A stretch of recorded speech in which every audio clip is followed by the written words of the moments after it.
This episode of Dirt Nap City may contain adult themes. Parental discretion is advised.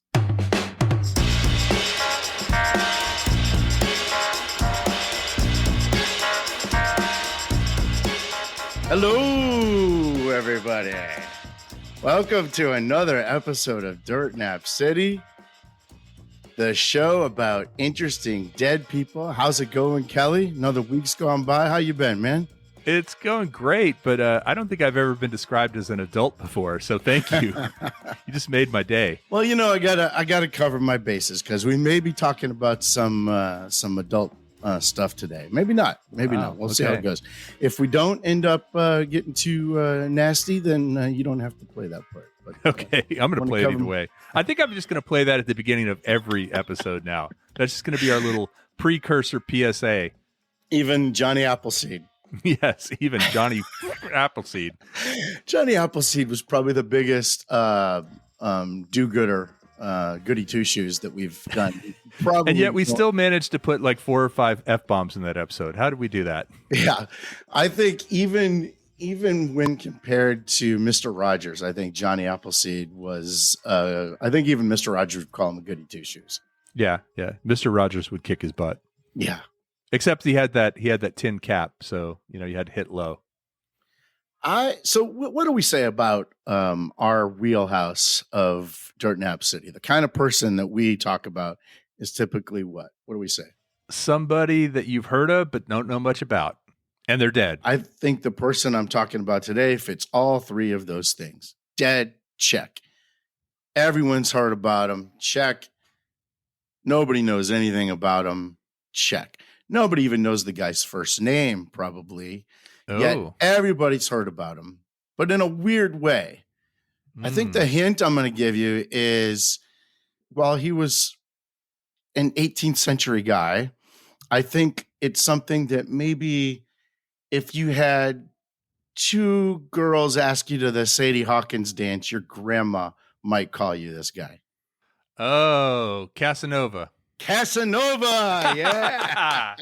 Yeah. Nice. But you don't even say Casanova, you say a Casanova. Yeah, what a Casanova. Oh, he's such a Casanova. Yeah. But you probably don't know anything about Casanova or who he was or even if he was real, right? Well, all those Sadie Hawkins dance invites never came, so I don't know anything. Someday we'll talk about Sadie Hawkins herself. And actually a synonym for Casanova is Don Juan, right? Somebody like, if that's the Spanish version of Casanova. But Don Juan's not a real person. I think of a Don Juan as a little more smarmy, a little more like machismo, wax on the mustache and do kind of thing. Well, Don Juan's a fictional character. Casanova's the real dude. And we're going to talk about this rascal today. And he's a total rascal. Now there's Valentino too, Rudolph Valentino. He was an actor. Yeah, he was an actor. Casanova, he was an American actor, I think. Was it Frederick Casanova? That might be somebody. If you're out there and your name is Fred Casanova, give us a ring. Giacomo, okay. Giacomo Casanova. Italian, French, what? Well, he was Venetian, which now means you're Italian, but back then he was born in the Republic of Venice. I don't know if you knew that Venice used to be its own separate country. Well, it's going to become one again because it's slowly parting ways with Italy, right? I mean physically. Yeah, because the water's rising. Or maybe it won't be its own country. It'll just Atlantis. be deleted. Yeah. So he was born in 1725 in the Republic of Venice, which is now Italy, and died in 1798 in what was then called Bohemia, which is now the Czech Republic. I had relatives. I'm descended from people from Bohemia. You're a Bohemian? Yeah. That's now Czech. But yeah, Venice was its own country for like 1,000 years, from 697 until 1797. And it was the city of Venice. You ever been to Venice? I have, twice. It's not that big, right? But it was Venice, but also parts of Croatia, Slovenia, now Montenegro, Greece, Albany, and Cyprus. That area there was considered Venice. And actually, there's even a Venetian language that's not the same as Italian. They had their own they were big into the salt trade. Yeah. Back well, then. I mean, obviously a seaport, right? Yeah. And it had a lot of wealthy people milling about back then. It was kind of like the Hong Kong or the Singapore of its time. Just like and has it always had the canals? I mean, has that always been a thing in Venice? Yeah, actually. That's where Marco Polo was born. It's where Vivaldi, the composer, was born. Okay. And it was kind of the pleasure capital of Europe. It was a place to go and have a good time. And it was ruled by the people called the Doge. The Doge. I think today we hear about Doge because of Dogecoin.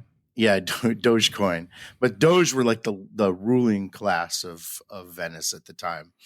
And they would say, Doge aren't nice people. Doge people are mean. Doge. You know it was the end of Venice. You know who ended Venice? Napoleon? Yes, sir. That was your boy. Yeah. He invaded them. And actually, when they started opening new trade routes to the Americas, and they had to compete with all these countries with big ships and a lot of treasure, and then of course Napoleon was game over for Venice. So that was 1797.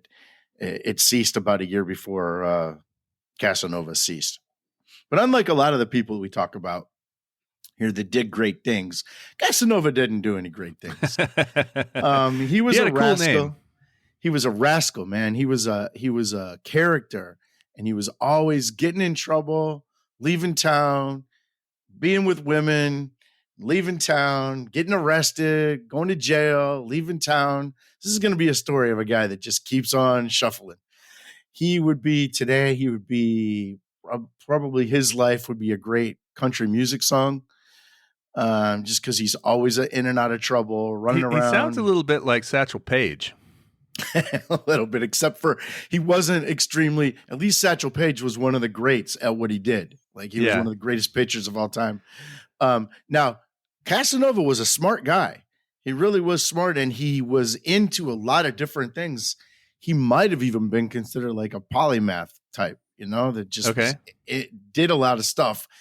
But he used his intellect kind of for shenanigans a lot rather than good. So he's kind of the perfect person to talk about because he was definitely an interesting person, and it's weird that we know him today. Yeah. It's weird that his name would be synonymous with a certain type of person, and yet like literally, like you said, don't even know his first name. I know. And that's the kind of person that I'm really attracted to on this podcast. So just to give you a little background about his life, that his mother was an actress, and she traveled around all over Europe, and his dad died when he was 8. So he was bitter about this and raised by his grandmother. Country song, like you said. Exactly. Very much this whole thing is a country song. Yeah. But he had nosebleeds a lot as a kid. I've never heard a country song about that, but I'm game to hear one. Yeah. He had nosebleeds, and when he was young, his grandma took him to a witch. So it didn't work. It didn't cure the nosebleeds, but it made an impact on him to see like superstitions and the occult and this kind of thing. It made him like it or dislike it? He was just intrigued by it and saw like how easy it was to kind of get drawn into this whole thing.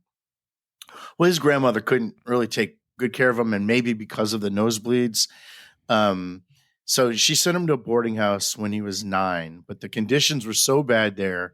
He talked his primary teacher into living with him instead. And this guy was Abby Gozzi was his name. And he lived with Gozzi through his teenage years. So he was at this boarding school, and he lived with the priest. So Gozzi's sister fondled Casanova at the age when he was 11. And that also, just like the witch, had a big impact on him. Yeah. He wrote about this later, about this experience. And he said, she was pretty. She was lighthearted and a great reader of romances. The girl pleased me at once, though I had no idea why. It was she who, little by little, kindled in my heart the first sparks of a feeling which later became my ruling passion. Now, if you can picture that said in an Italian accent, you got something, right? Yeah. That's poetry. Well, he was a really smart kid, and he started at university. He went to University of Padua, which is still there. It's like one of the oldest universities in all of Europe. And he started there at age 12 and graduated at age 17 with a law degree. I got to ask a quick question. About the fondling? About Venice, going back to Venetian and Venice. So was Venice a larger country, or was it just like what the size of the city is now? It was larger than the city, but smaller than Italy. Okay, so it wasn't just what is the city of Venice now, wasn't the entire country. No, like I was saying, it contained parts of what is now Croatia, Slovenia, Montenegro, Sorry. I got you. I keep thinking of it as a small, isolated, because Venice, the city's not that big, actually.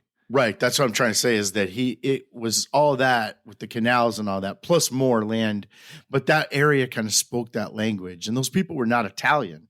Right. Later on, after Napoleon did his thing, later on, Italy kind of reunited but Venice had been split off since like 697. Yeah, 1,000 years. Those people weren't considered Italians at all. Okay. And they were actually Italians were kind of their enemies in some ways. Although I'm not really sure like how the church played a part of that, like the popes and the cardinals, and because I know that was in Rome, but I know there were a lot of Venetians were Catholic too, so I don't know how that all worked out. He got a law degree when he was 17, but he hated law. And then he also studied chemistry and philosophy and medicine. Oh, he studied chemistry. Yeah, definitely. And he was like kind of like some of these great people that we talk about, that he was just into a lot of things. Like he was like if Ben Franklin was just kind of a bad seed. That's how this guy would be. Like Okay. He had all the same makings of all those great people, but he had a wandering eye too, right? Yeah, okay. So he was a lawyer, but he kind of wished he was a doctor. And for some reason, they didn't let him be a doctor. And he said, I should have been allowed to do as I wished and become a physician, because in that profession, quackery is even more effective than it is in law. He wanted to be a quack. He didn't want to be a doctor. He wanted to be a quack. In fact, he used to prescribe medicine for himself and his friends. Like a snake oil salesman. You can imagine what kind of medicine that was too. It was probably just all cocaine and heroin and all that stuff. Well, he was also quite the gambler. So he got into once again a country song. Yeah, exactly. He got into some gambling debt as a student, and then his grandma called him to come back home. Like you're losing all your money. Yeah, come back. So he'd go back to Venice. So he went back to Venice. He started his law career, grew his hair out, powdered his hair, scented his hair. As they did. Curled his hair. He was known as a dandy. You ever heard of a dandy? Oh, yeah. No, I've definitely heard of dandies. Were the type of people that rode on penny farthers and wore powdered wigs and drank tea with their pinkies out. So today a dandy would be what you call a metrosexual, maybe. Somebody that really cares about how they look, and they're like, they want to, like in The Office, they talk about the finer things club. Somebody who has like very sophisticated hobbies and speaks a couple of languages, but also really well kept. Their clothes. The song Yankee Doodle Dandy was actually making fun of people in America who couldn't be dandies because they were all just like country bumpkins. Oh, yeah. And actually, when he talks about stuck a feather in his hat and called it macaroni, they weren't talking about the pasta. They were talking about macaronis at the time were like the dandies of 18th century Britain. They were called macaronis. Okay. And so he was saying basically he's putting a feather in his hat and he's thinking he's like a fancy guy. Right. But he's really just a bumpkin from the America. colonies. Yeah, exactly. These guys were all like farmers, uncouth farmers. So that song kind of makes fun of, I think it's actually making fun of dandies, but it's also making fun of Americans and ones, but it has nothing to do with. It's like the Beverly Hillbillies. Yeah, it's got nothing to do with macaroni and cheese. Okay, no, never knew that. So do you know what patrons are at the time? Not referring to our Patreon. By the way, if you want to give a little pitch to our Patreon. Yeah. We've got a link in the description to our Patreon. And, we really, really take good care of our small but growing and enthusiastic tribe of Patreon supporters. Right. Much like patriots or patrons back in the day would support the arts, your contribution to our Patreon account will support this podcast. So it wasn't just the arts, but back then, rich people, patrons, would just support other people that maybe didn't have money but needed help. There was not a lot of like social programs where you could like go for grants or anything like that, right? So they would find these rich people. A lot of times they were politicians or businessmen, I suppose. So if you were onto something and like a young, struggling artist like or podcaster, sure, you'd find a patron, right? And he found a patron at the time who was a senator. And this guy's name was Malipiero, right? Alvise Malipiero. And this guy was in all the best circles and knew all the best food and wine and how to behave in society. So he kind of took Casanova under his wing and taught him the ways. Except Malipiero caught Casanova cheating with his mistress, kicked them both out of the house. And well, not cheating. Like he was still a young kid at this time, but he was messing around a little bit. So when he got kicked out of the house, that's when he had his first sexual experience, which was a threesome with two sisters, a 14-year-old and a 16-year-old. I think he was 17 maybe at the time. But wow, yeah. And how do we know about this? He wrote about it? He wrote about all this stuff extensively. He wrote his memoirs, which I'll get to at the end. At the end of his life, he kind of wrote all these memoirs. But yeah, we know all this stuff because he had a great life, wrote about it, exaggerated a little bit maybe. But like he's got this life that got reprinted in Penthouse. We got this real insight into how people were living back in the day through this guy's writing. So he gets kicked out of this guy's house, goes back to Venice. His grandma dies. He, believe it or not, he enters the seminary. How do you think that worked out for him? Well, was it nuns or priests? Well, actually, it didn't last because as soon as he started the seminary, he got thrown in prison because he owed so much money from his gambling debts. Oh yeah. So like so there he goes to prison. His mom, who was still around, but she was just traveling, his mom tried to get him a job with a bishop. She had connections in the church. He actually got a job as a scribe for a cardinal. And he got in good with this cardinal and he asked for dispensation, like an exemption to read some of the forbidden books. I know I'm Catholic, but I'm not supposed to read these books, but can you hook me up? I'm being a scribe for you. Can you let me read these books? And also, when I eat fish, it inflames my eyes. So can you make it so I don't have to eat fish also? All these favors. Yeah, exactly. Could you just do me a solid here? Well, at the time when he was scribing for this cardinal, he was actually writing love letters for another cardinal to some women out there. So he, kind of knew everyone's skeletons. He got caught up and was a scapegoat in some big scandal of lovers. So he lost that job too because he was caught in some scandal. So then now he's got a new job. Now he decides, maybe I'll go in the army. This guy is like a compilation of all the Dirt Nap City people we've ever talked about. No kidding. Just kind of dabbles in all of this. If only they had airplanes back then, he could have been a pilot. He kind of reminds me of the Gentleman Pirate a little bit in that he like had big dreams, but they just never went anywhere. Right. Right. And then for some reason, 200 years later, we know about him. So he decided to be a military officer. But the thing that he really wanted to be about, he really liked about being a military officer was with the way they dressed. Oh, yeah. And so he wrote, sharp dress. Like, I decided to dress as a soldier. I inquired for a good tailor. He brings me everything I need. My uniform was white with a blue vest, a shoulder knot of silver and gold. I bought a long sword with my handsome cane in hand, a trim hat with my haircut and side Officer whiskers, dandy, a long false pigtail. I set forth to impress the whole city. Well, he got bored, lost most of his pay gambling, and went back to Venice. Oh, that didn't as last. It kept happening. Reoccurring theme.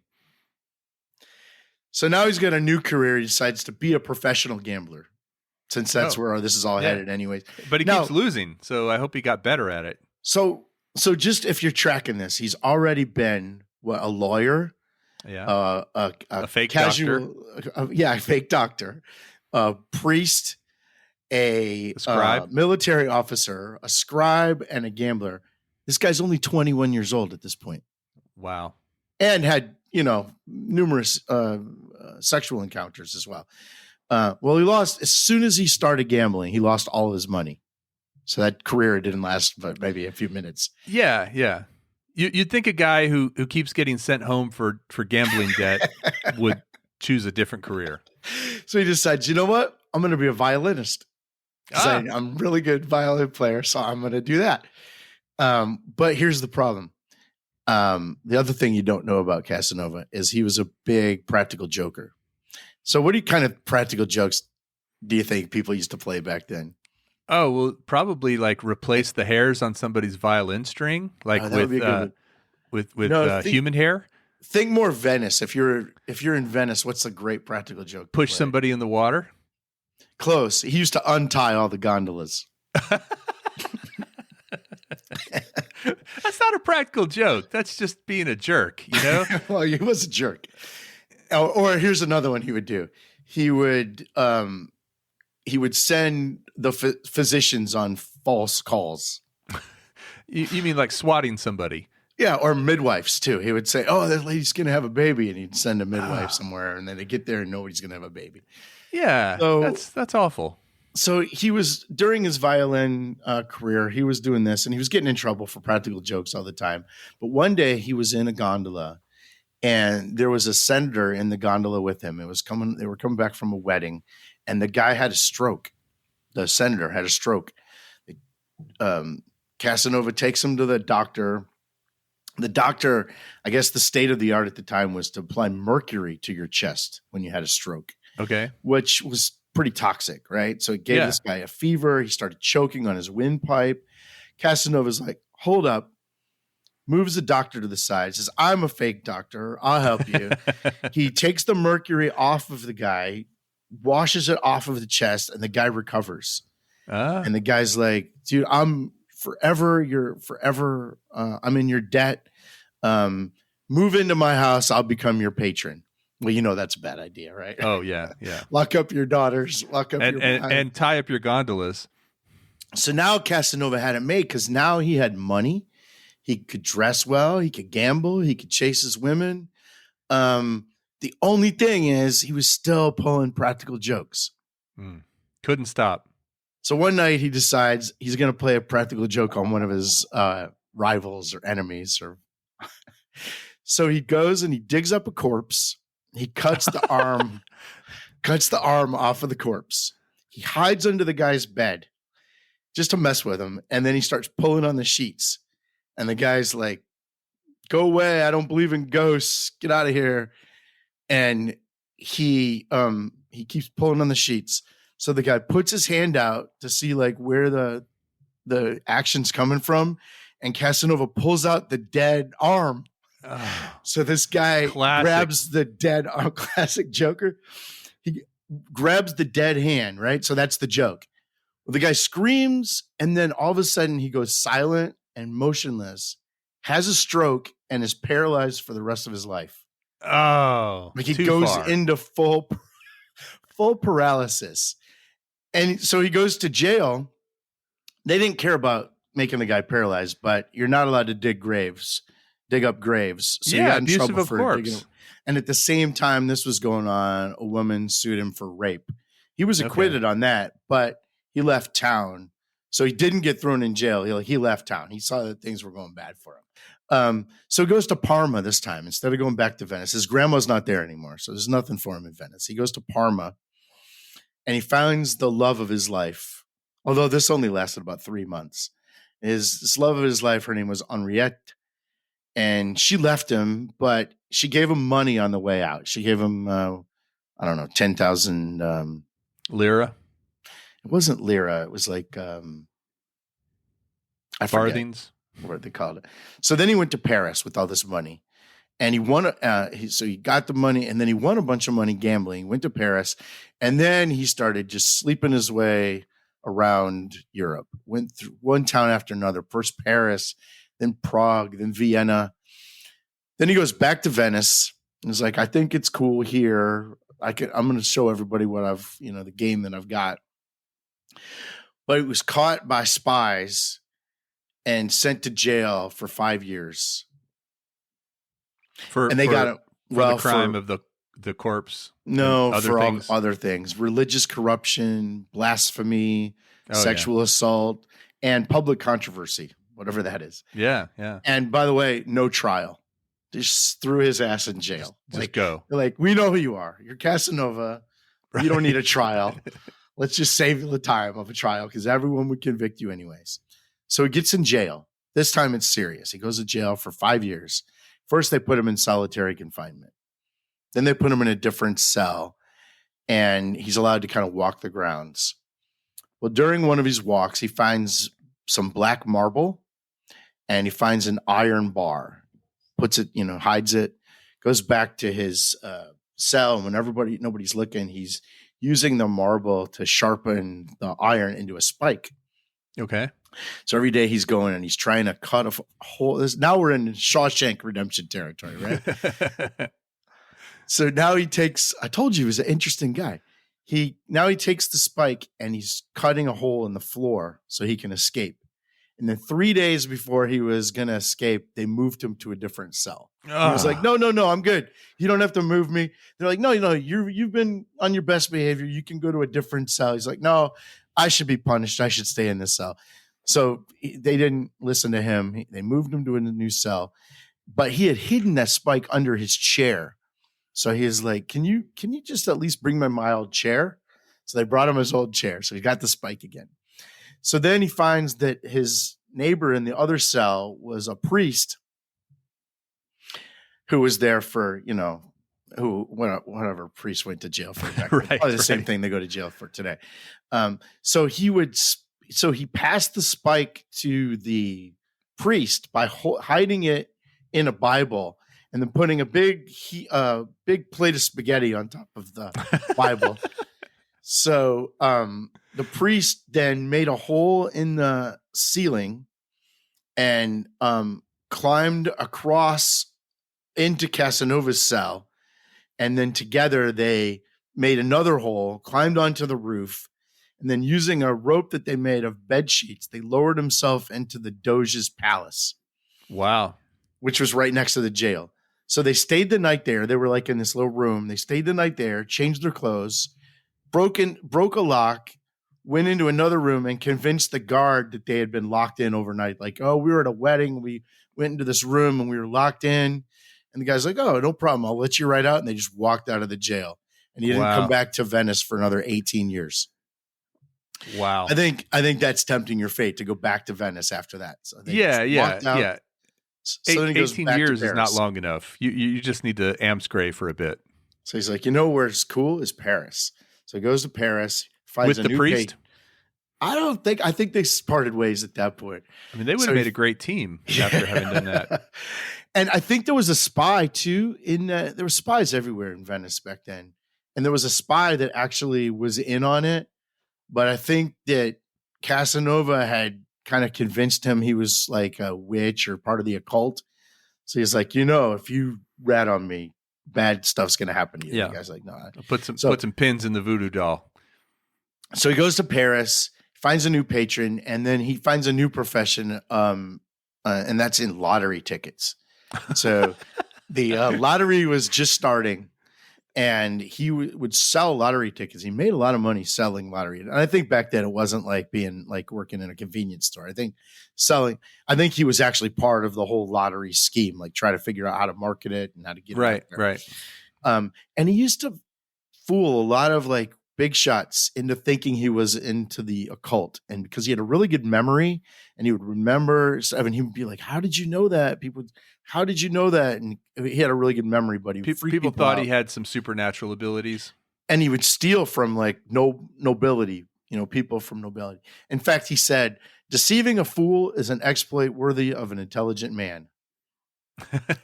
Not something you'd probably hear Ben Franklin say. Or one of the greats. Quite the opposite. Basically, I'm so smart. It's my duty to fool these guys. Yeah, they deserve it.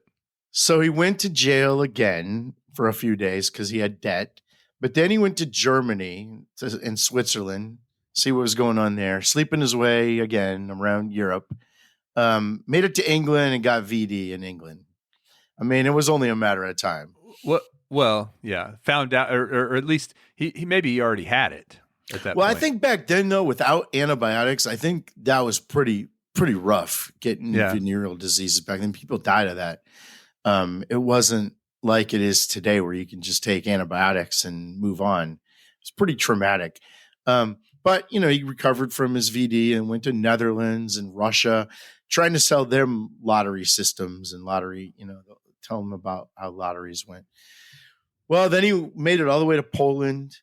But then he had to get out of there because he was in some sort of duel with some guy over an Italian actress that they were both messing with. Goodness. And he was in a duel and shot some guy, so he had to get out of there. And he went to Germany and got VD. So he had to recover. and the German form is much worse. It's but much more efficient too. It is. So he recovers from his VD, goes back to Paris, gambles a little bit more, and then it's expelled from the country by Louis XV because some scam that he was trying to do with some nobleman. He was always trying to steal from rich people. That was he was like Robin Hood, one of the original scam, or Bertie Madoff, or he was just like a scam artist. Well, by now he was notorious. Like people knew who Casanova was. So he went to Spain because Spain was kind of removed from the rest of Europe, and they didn't know who he was. Well, he went to Spain, but he almost got assassinated there. I don't even know what the story is behind that. And wow. He went to jail for 6 weeks there. So he went back to France and then didn't get VD, but then got bored of that and then back to Venice for the first time in 18 years. He goes there. He's trying to be like, all right, I'm just going to try to do something legit. And he translates the Iliad, the book, the Iliad, into the Venetian language. Right. And then they were like, wow, you're a really smart guy. Why don't you become a spy? And he said, okay, well, I'll do that because so we'll forgive you of all of your past stuff in Venice if you just become a spy for Sounds us. like and he was deal. Like a celebrity now. So yeah. But now he's like 49 years old. And he's kind of like maybe what Merle Haggard must have looked like at 49, just kind of like maybe haggard, lived a rough life. One of his friends described him as this way at 49. He would be a good-looking man if he were not ugly. He is tall and built like Hercules, but of an African tint. Eyes full of life and fire, but touchy, wary, rancorous. And this gives him a ferocious air. It's easier to put him in a rage than to make him gay. He laughs little, but makes others laugh. He's just a weird old dude, right? It's easier to put me in a rage than to make me gay as well. Yeah, that's true. So now he's 54, basically like our age, and he finally finds love with an uneducated seamstress who is his live-in lover and seamstress. So he's never had a wife before. Oh God, no. And so 54 again. What year would this have been? Right around what year? He was born in 1725. So this is around the time of the American Revolution. Yeah. So he was so Ben Franklin might have heard of him or run into him. No, that's the next thing on my list. Oh, he finds the love of his life. But he gets expelled from Venice because he wrote satire poking fun at the nobility. Oh, and they said you got to go. So, yeah. You didn't write satire back then and poke fun at the nobility. Back to Paris, and he meets Ben Franklin. Literally, wow. No joke. And of course, Ben Franklin probably rolling his eyes through his bifocals at this guy. Yeah. But I'm sure Ben Franklin had heard of him, and maybe they were telling fart jokes together. Who knows? But then he goes to Bohemia.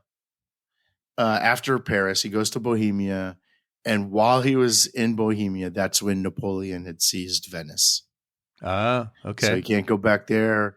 Yeah. And but a year later, he dies at 73, and they forgot where his grave is. So nobody knows. Can't even find nobody. They forgot.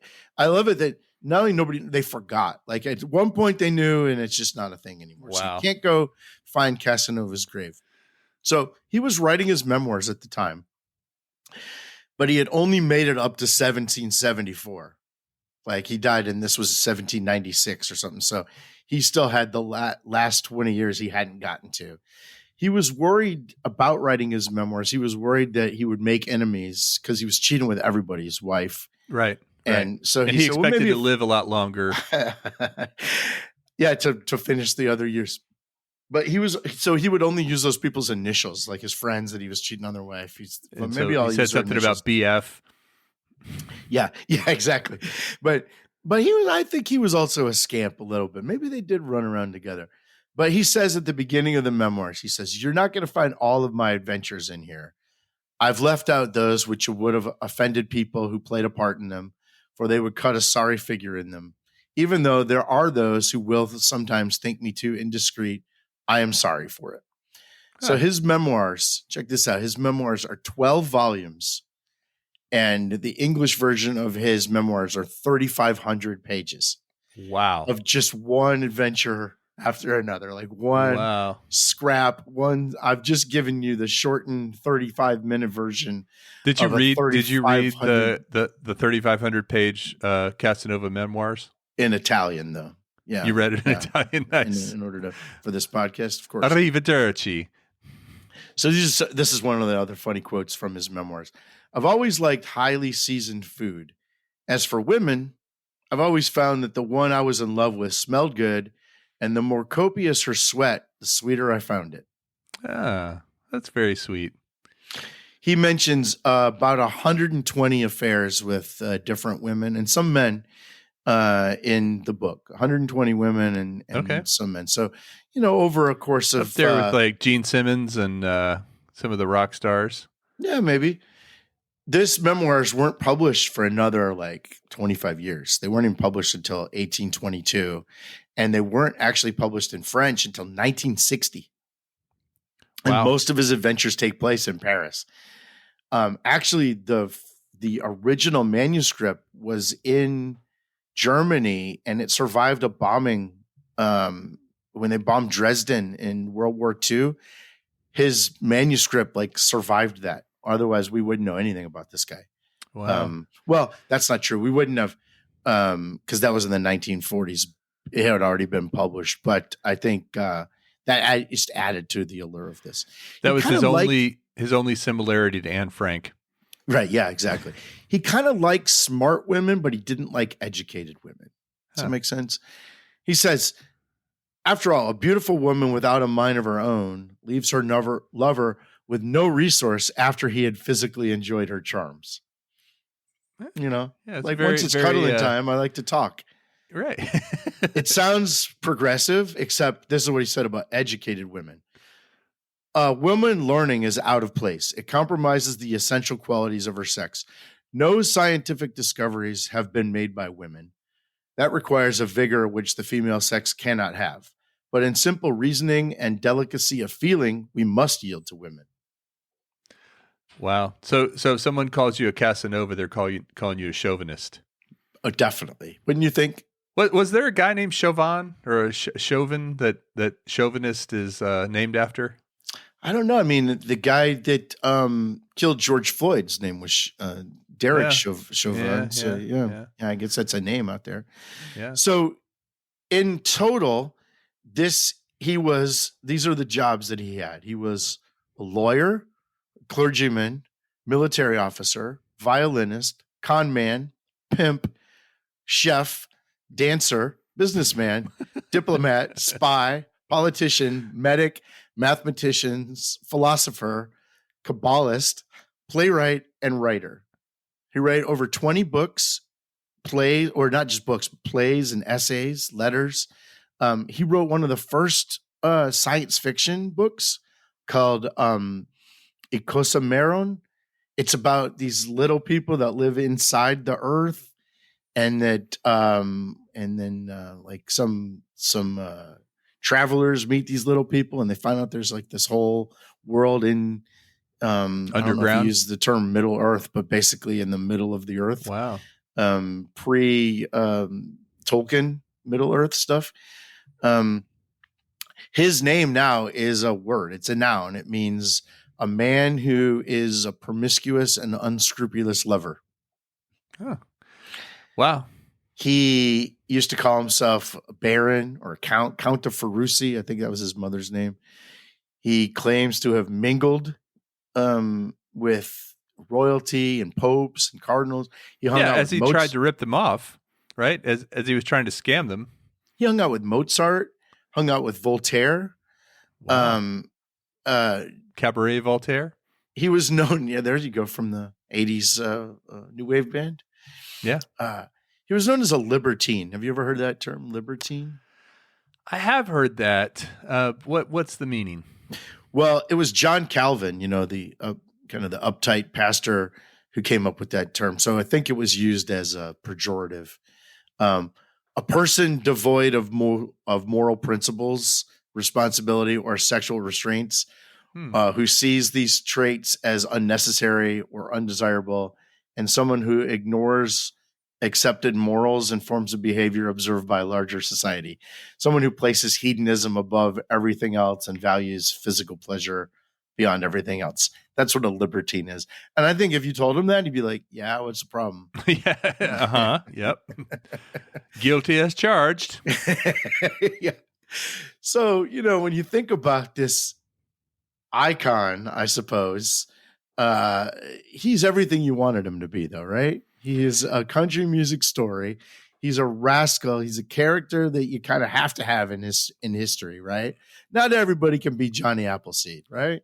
And when you mentioned earlier Merle Haggard as an example of someone who led a tough life, led a hard life, yeah, I would much rather be called Casanova than Haggard, right? Kelly, you're Casanova. You're a real Casanova. Kelly, you look kind of haggard. Casanova, because it has like that European sense. Yeah, it has a nice ring to it, a nice Italian kind of Casanova. What I don't know is how that word translates, like in Italy, if you call someone a Casanova, are you really calling him like a jerk? Or, right. Or is it like calling him an Einstein in I don't know. Was he smooth? Like, did people look at him like we look at like Leonardo DiCaprio today, that he's kind of, or George Clooney before he got married, was kind of, those are kind of the playboys of today, right? The guys that just are around beautiful women all the time. And I think DiCaprio now is the one they make fun of him because they're always like young, beautiful models, and he's like our age, basically. Yeah. I think he's a Casanova. If you're from Italy, let us know if calling someone a Casanova in Italy is a compliment or a detriment. Yeah. Or maybe guys take it like a compliment and women mean it as an insult. Right. You Casanova. Thank you. Muy. So that's, I don't know if he's the second. Let's see. We've done, what Italians have we done? We did Chef Boyardee. Yeah. And we did. Nostradamus. Was he Italian? I don't remember. St. Valentine. Was he Italian? I don't remember. I think St. Valentine was. Yeah, we've had others. I'm sure we've had others. Well, we want to represent Italy. It's a beautiful place. And if there's any Italians out there listening, please email us, not@dirtnapcity, and tell us your experience as a Casanova. Yeah. Yeah. So that's Casanova, man. Rock and roll. Bye. And Venice's canals were gondolas high. A rogue named Casanova, with a twinkle in his eye. His smile a silken trap, his words a honeyed snare. He'd leave a trail of broken hearts, a whirlwind in the air. The bane of his existence, a most ungentle plight. Nosebleeds both fierce and frequent, a frustrating sight. Doctors bled him, cupped him with leeches cold and wet. But Casanova's affliction they could not abate yet. He'd gamble at the Redondo with pockets lined with gold. Even rivals penniless, a story to be told. The Doge spies would whisper their secrets close at hand. But Casanova, ever cunning, always one step ahead of the land. One day his luck would falter, the game would turn unfair. The Inquisition shadow, a whisper in the air. Imprisoned in the Doge palace, his laughter turned to frown. But even then the legend, Casanova wouldn't be held down. Gamble at the Redondo with pockets lined with gold.